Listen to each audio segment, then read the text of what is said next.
Hello everyone.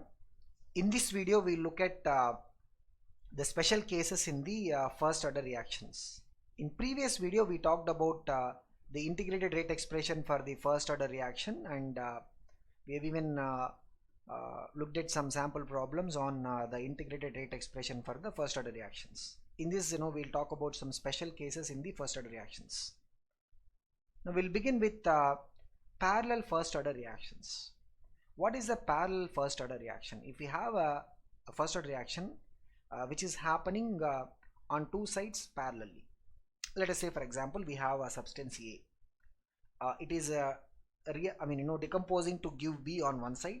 This is the first order reaction, and similarly it is decomposing to give C in the other direction. This is also first order.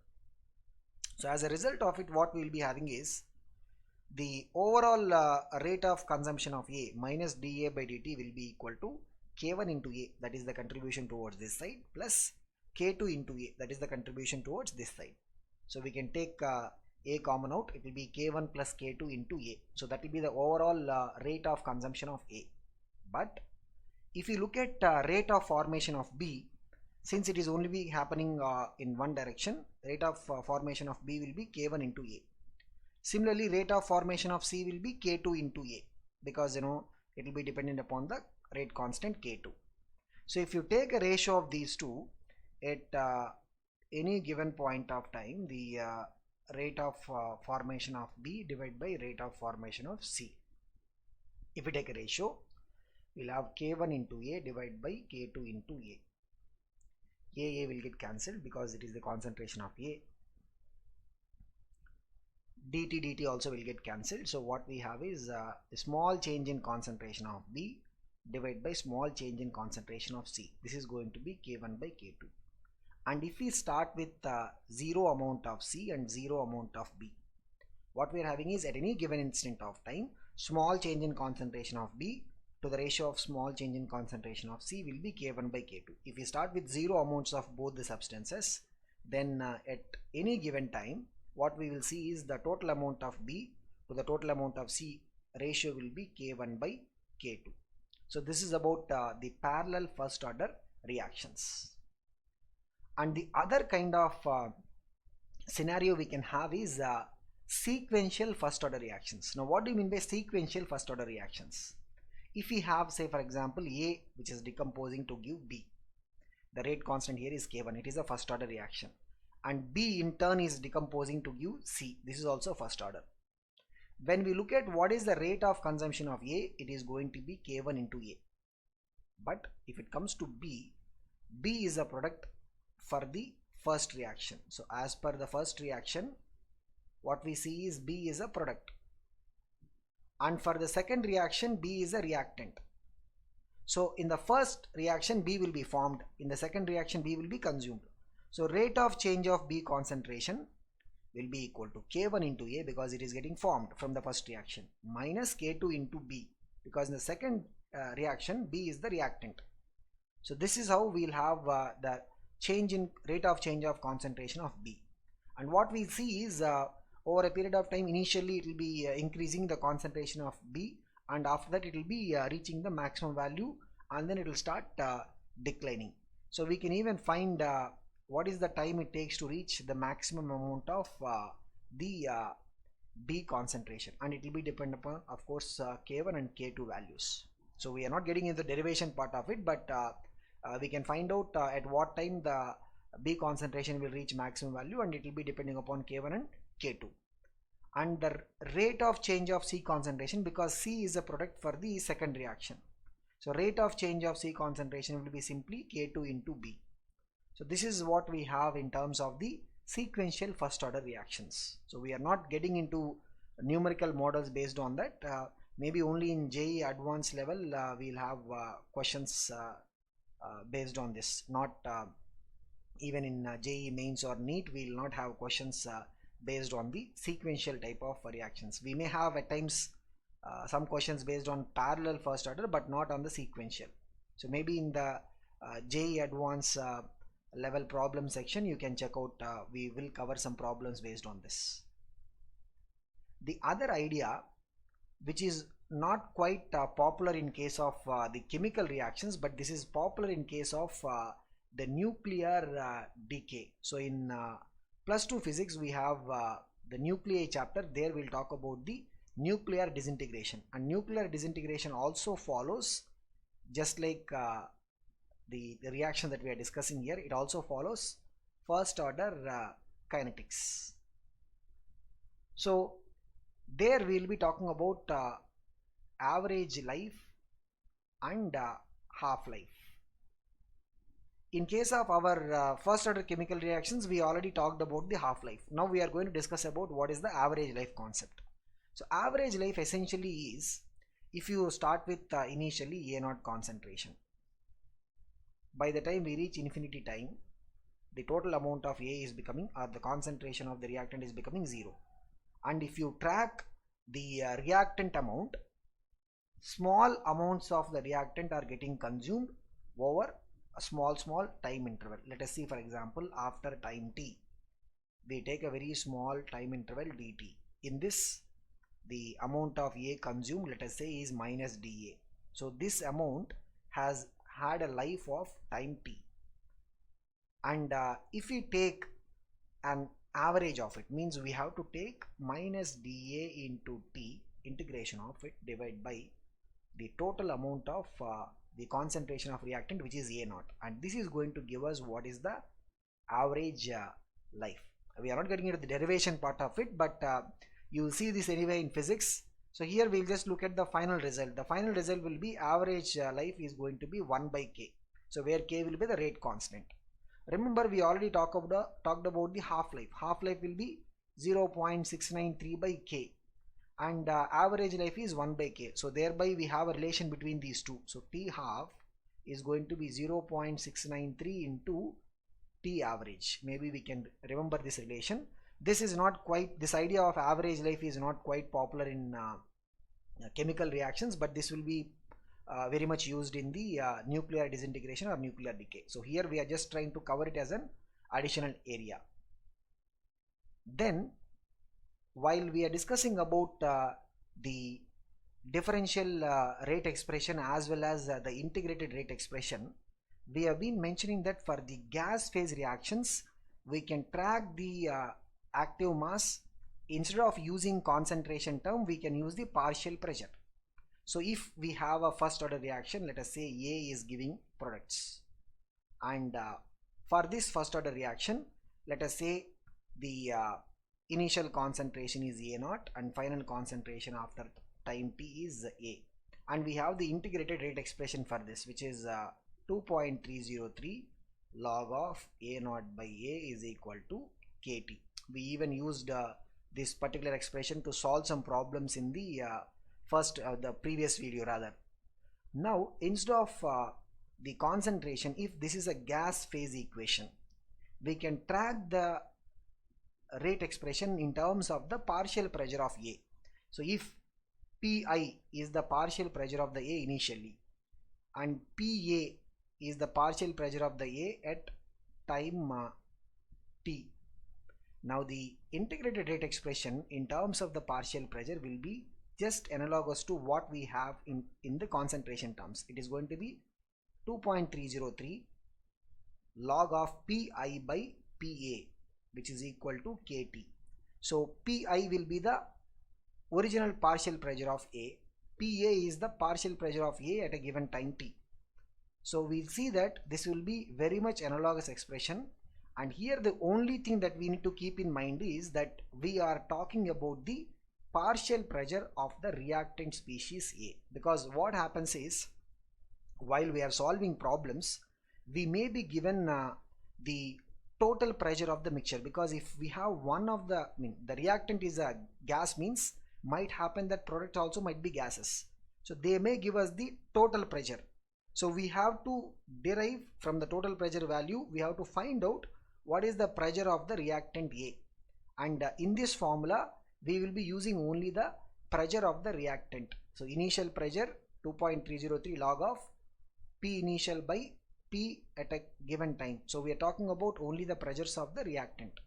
So this is the integrated rate expression in terms of the pressure, which will be very much analogous to the integrated rate expression in terms of the concentration. Now we'll take a look at one sample question based on that. The following data were obtained during the first order thermal decomposition of N2O5 dinitrogen pentoxide. Thermal decomposition, it is first order. So if you look at the given equation to us, this is a balanced equation. Do not read too much into this number 2 because this factor is coming based upon the balanced expression, and it is already given to us that this is a first order reaction because first order or second order will be derived from the experimental data. So the balanced equation is a 2N2O5 gives rise to 2N2O4 plus O2. Now what we have is at T is equal to 0 initial time, the total pressure, remember they are giving us the total pressure is given as 0.5, and we know since we are talking about the thermal decomposition of N2O5, T is equal to 0 means it should be only N2O5. So this is the initial pressure of N2O5 because totally it will be only N2O5. But at T is equal to 100 seconds, they are giving the total pressure to be 0.512.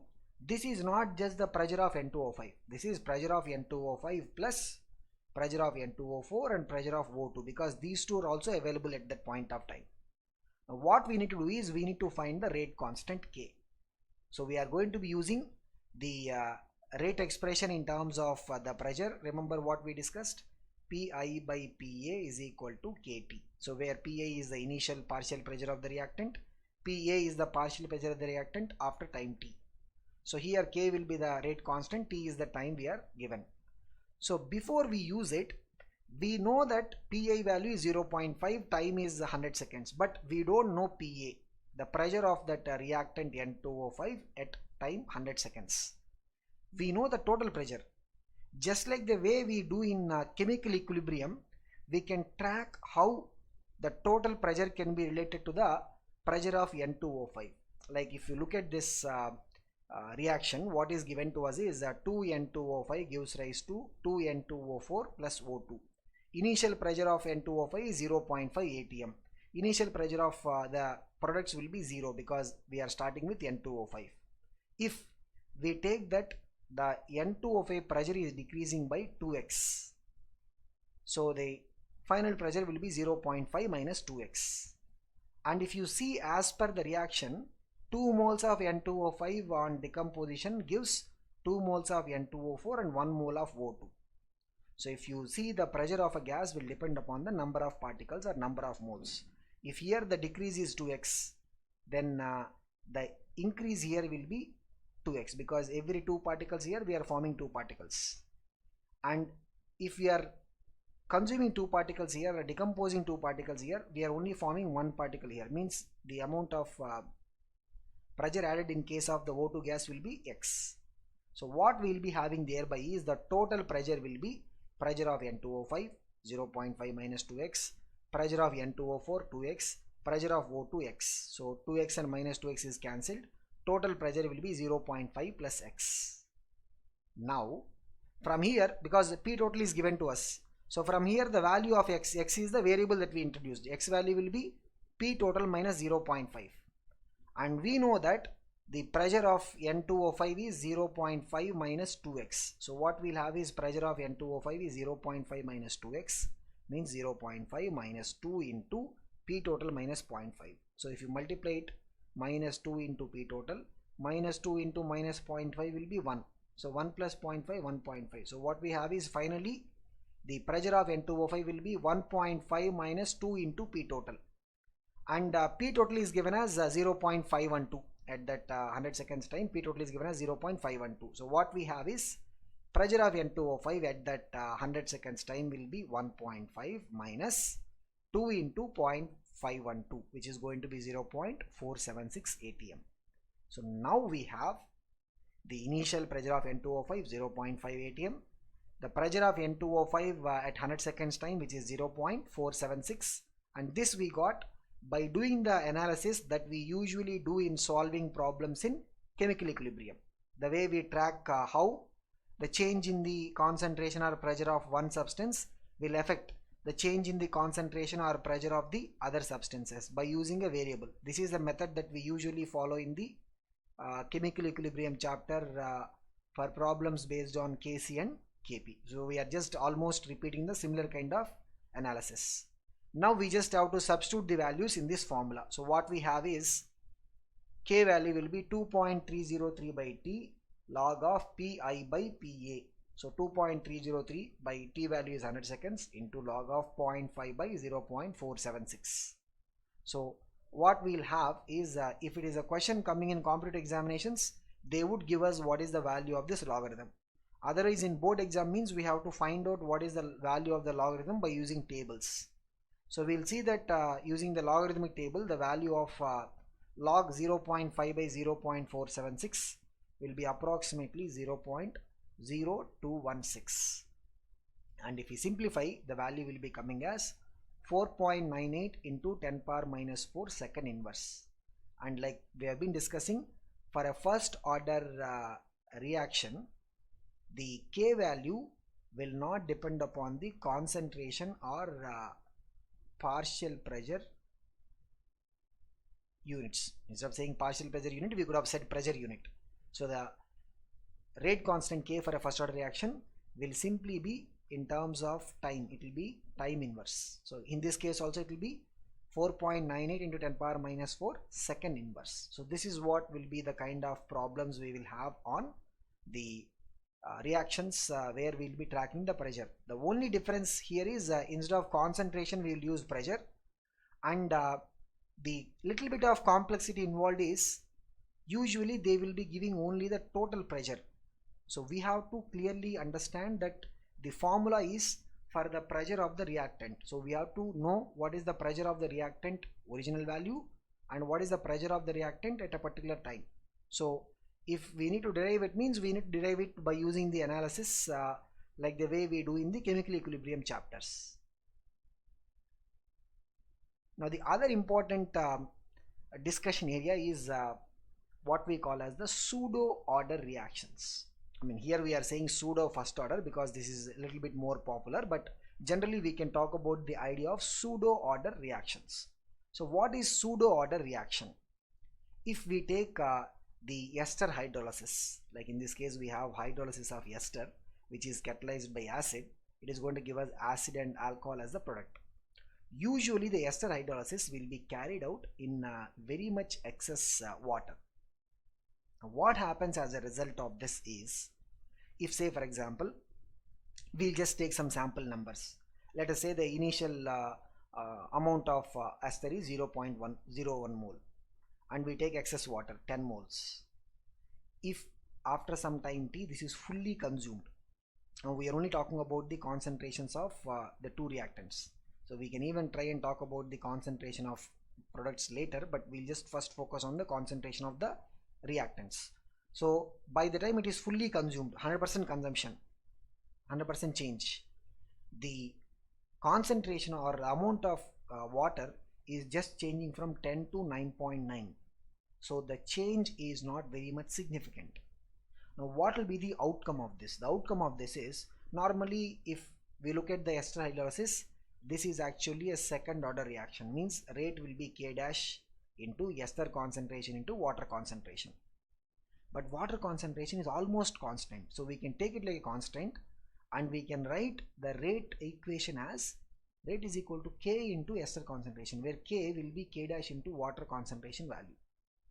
So if we see this, because anyway the value of K will be almost same throughout the course of the reaction because this is not changing much.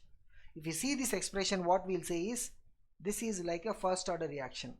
But is it really a first order reaction? No, really it is a second order reaction, but it behaves like a first order reaction. So such reactions is what we will call as pseudo first order reactions. Not only in this case, even in some other cases, if the reaction actually has one order and it behaves like another order reaction because of one of the reactant present in excess amount. Usually the rate expression of a reaction will become independent of change in concentration of a reactant, which is usually present in large or excess amount. Like in this case, ester hydrolysis, water is the one that is present in large or excess amount. So the rate of the reaction is becoming independent of, we are not saying it is becoming independent of concentration of that water. We are saying it is becoming independent of change in concentration of water. That is why we are merging the K dash into water concentration into one new constant K. Similarly, even if you look at some other reactions like the inversion of cane sugar. So cane sugar is C12H22O11. The inversion of cane sugar again will be acid catalyzed. It happens in excess amount of water, and what we see is we'll get glucose and fructose as the products. But here also, since water concentration is excess, we can say the rate will be K into the cane sugar concentration. So here also K value will be K dash into the water concentration value. So this is also an example for the pseudo first order reaction. So this is what broadly we have in terms of the additional points to cover in the first order reactions. In the next video we'll look at the second order and higher order reactions. We'll just look at what is the general integrated rate expression for the higher order reactions. So we don't get many questions on that. Maybe occasionally here and there we get some questions on the second order reaction. So we'll take a look at that in the next part of the video.